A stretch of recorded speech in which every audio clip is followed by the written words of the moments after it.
दोस्तों, आज के इस वीडियो में मैं आपको बताऊंगा कि वो कौन से 3 तरीके हैं जिससे हम अपना कर्म को क्रिएट करते हैं।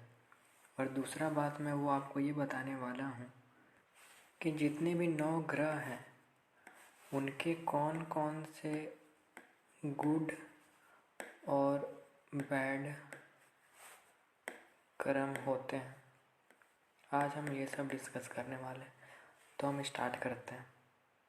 तो वो जो 3 तरीके हैं कर्म को क्रिएट करने के, सबसे पहले स्व आता है, यानी कि एक ऑब्जेक्ट, यानी कि आप खुद हो गए। संयोग, यानी कि समयोग, योग मतलब कोई एक और कोई एक मिलके 2 हो जाना, तो 2 पर्सन का इन्वॉल्वमेंट होता है। परस्पर योग, यानी कि 2 से अधिक, यानी कि 3।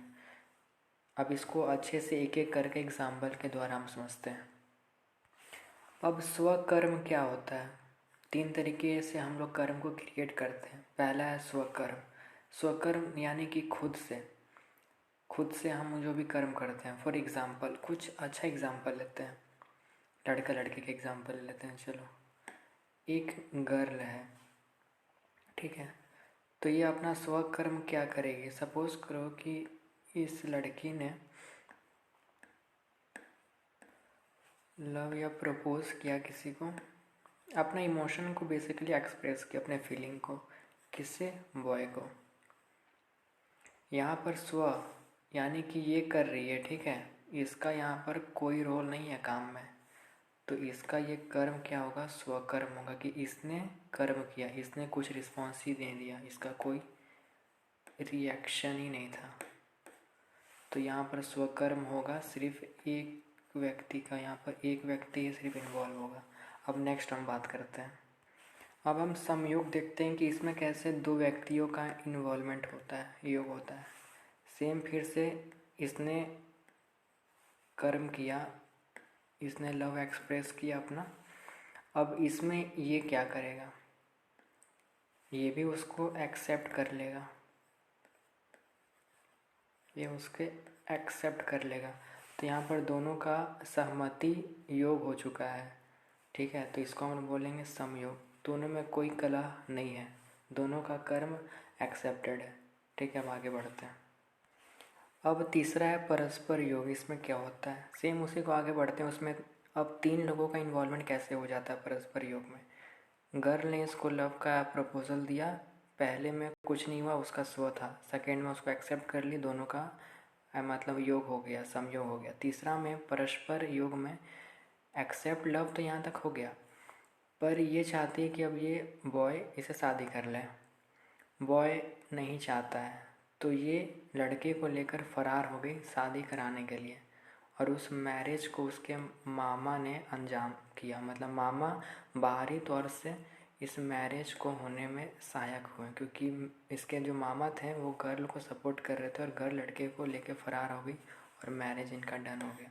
तो यहाँ पर 3 लोगों का इन्वॉल्वमेंट हो गया यहाँ पर। ये आपका परस्पर योग।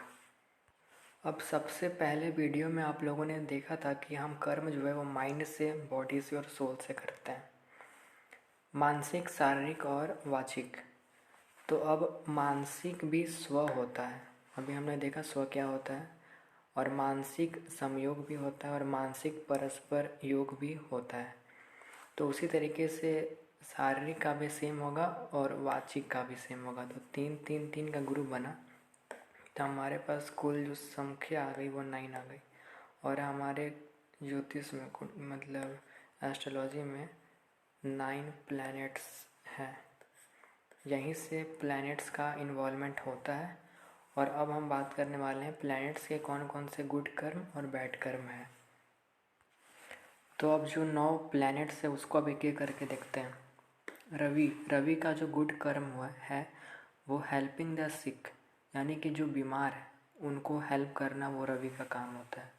चंद्रमा का गुड कर्म क्या होता है? चंद्रमा यानी कि चंद्र, वो आपका फूड ग्रेन्स वगैरह उसके कारकत्व हैं, तो ऑफरिंग भेज फूड टू द हंगर, ये उनका काम है। मंगल का काम, मंगल आपका एनर्जी, ऊर्जा, तो उसको आप कहाँ लगाओगे? To protect the family. और वसुधैव कुटुंबकम, यानी कि सभी लोगों की रक्षा करना आपका मंगल का गुड कर्म है। उसी तरह का बुध का, मरकरी का चैरिटी करना। गुरु का helping the ignorant children and acquiring the knowledge, मतलब सही ज्ञान को आपको हो जाए वही गुरु चाहता है। शुक्र का क्या क्या मतलब गुड कर्म है, ऑफरिंग द क्लॉथ्स। शुक्र लग्जरी आपका ब्यूटी है आपके बदन की जो खूबसूरती है वो तभी बढ़ेगी, उसका गुड कर्म तभी होगा जब आप उसको क्लोथ को ऑफर करोगे। उसी तरीके से शनि का गुड कर्म है टू स्टडी द रिलीजन। जो गुरु था वो फिलोसॉफिकल नॉलेज, शनि है जो आध्यात्मिक, जो आपको संन्यास की तरफ ले जाए, वो टाइप का जो स्टडी होता है, प्रैक्टिस बोल सकते हो आप यहाँ पर, वो मतलब उसका स्टडी। राहु का गुड कर्म है to protect the animal not to eat the animal. अगर आप ईट करोगे तो वो बैड राहु हो जाएगा फिर आपका, इसलिए protect the animal. Ketu is a spiritual planet, मोक्ष का कारक है वो। तो worship every day at fixed hour, मतलब आप मतलब क्या बोलोगे, रोज़ उसी समय पर, उसी आवर पर, उसी मिनट पर अगर आप रोज़ वर्कशिप करते हो तो ये केतु का गुड कर्म होता है, आपको मोक्ष जल्दी मिल जाती है इससे। अब हम देखते हैं कि वो सारे 9 ग्रह के जो बैड कर्मा है, जो नहीं करने चाहिए, वो रवि बीइंग एरोगेंट, अगर आप एरोगेंट हो जा रहे हो तो आप रवि का बैड कर्मा कर रहे हो। चंद्रमा का बैड कर्म क्या है, बीइंग क्रूएल एंड वायलेंट। मंगल का जहाँ पर प्रोटेक्शन ऑफ द फैमिली था, यहाँ पर है killing the people and animals. Budh Mercury का स्पीकिंग हार्श वर्ड्स और प्लानिंग फॉर वायलेंस, यानी किसी भी तरीके का षड्यंत्र रचना, वो बुध का। आप इंटेलेक्ट का गलत कर्म कर रहे हो। गुरु डिसरिस्पेक्ट पेरेंट्स एंड टीचर, कभी नहीं करना। शुक्र बीइंग एंग्री और ग्रीडी, तो ये इसके मतलब नेगेटिव कर्म है। आगे हम देखते हैं। वही शनि का जो बैड कर्म है वो है इग्नोरिंग रिलीजियस प्रिंसिपल और स्पिरिचुअल लाइफ, समझ गए।